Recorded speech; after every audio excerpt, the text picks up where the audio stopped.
그리고 또 더 이상 응시를 위해서 더 이상 돈을 안 써도 된다는 것이 너무나 행복했던 것 같습니다. 3월 초에 목표 점수를 달성하고 나서 4월 시험까지 다 취소를 하는데 이때가 제일 기분이 좋았던 것 같습니다. 안녕하세요. 저는 현재 인천대학교 물리학과 4학년 재학 중인 양유성이라고 합니다. 운이 좋게도 컨설턴트 장학생으로 선발되어 이렇게 영상을 찍게 되었습니다. 원래부터 대학원을 진학할 생각에 영어 성적이 필요한 상황이긴 했습니다. 따라서 대학원 입시상 범용성이 높은 탭스를 준비하게 됐습니다. 공부는 대략 한 달 반 정도 한 것 같습니다. 보통 주중에 진행하였고 하루에 보통 5시간에서 6시간 정도는 탭스 공부를 했던 것 같습니다. 처음에 물리학과를 입학했을 때는 이론 분리를 하며 낭만 있게 살고 싶었으나 현실의 벽 앞에 많이 무너지고 하다 보니 자연스럽게 공대 수업을 들을 수 있는 연계 종목을 이수하게 되었고, 물리학과 내에서도 여러 반도체 소자 또는 공정 수업을 듣다 보니 자연스레 반도체 소자 연구에 대한 관심이 생기게 됐습니다. 따라서 취업 또는 대학원 둘 중에 고민하게 되었습니다. 작년까지만 해도 취업을 하고자 하고 준비를 했지만 더 깊게 생각해보니 대학원에 가면 더 힘들겠지만 저의 가치를 더 높일 수 있는 기회이기도 하고 연구나 공부를 더 하고 싶은 마음이 생겼기에 대학원 진학을 결정하게 되었습니다. 제가 컨설턴트 인강을 듣기 전인 2022년에 잠시 약 한 달간 탭스 공부를 독학으로 한 적이 있습니다. 그때는 제가 기존에 토익을 공부했던 방법대로 탭스를 공부를 했습니다. 시중에 팔리는 기출문제집을 사서 풀고 해답지를 보면서 이해하고 이런 식으로 탭스 공부를 했었습니다. 저는 제가 생각했던 토익 공부법과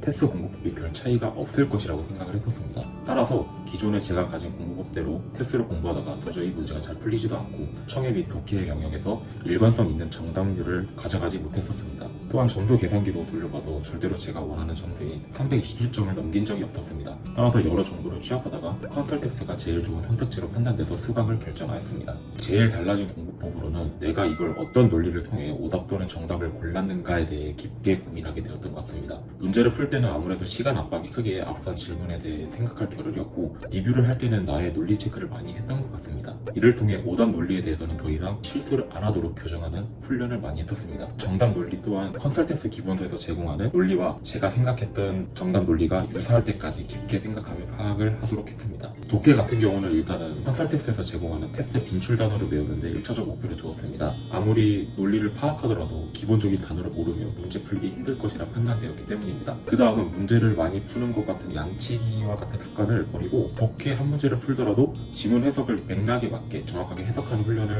했던 것 같습니다. 또한 지문을 다 읽고 선지를 읽을 때 다시 지문을 읽는 것과 같은 안 좋은 습관을 버리기 위해 제 머릿속에 각인시키려고 그런 습관을 들이려고 노력을 했습니다. 또한 각 문제 유형 그리고 지문에서 하고 싶은 말 또는 논리가 무엇인지 정확하게 파악하기 위해 컨설턴트에서 훈련하는 접점 및 포인트 도출을 많이 해봤던 것 같습니다. 그 지문을 읽을 때 제가 기존에 가지고 있던 배경 지식을 개입하지 않게 되면서 영어 지문을 좀 더 논리적으로 분석하려는 점에서 매우 효과적이라고 생각합니다. 생각해보면 4-5줄의 문장으로 이루어진 짧은 지문이지만 이 지문 안에서도 분명히 글 쓴 사람이 말하고자 하는 요지가 숨겨져 있는데, 탭스 시험 같은 경우는 이런 요지를 정확하게 파악해야 문제 유형에 알맞은 답을 고를 수 있다고 저는 생각합니다.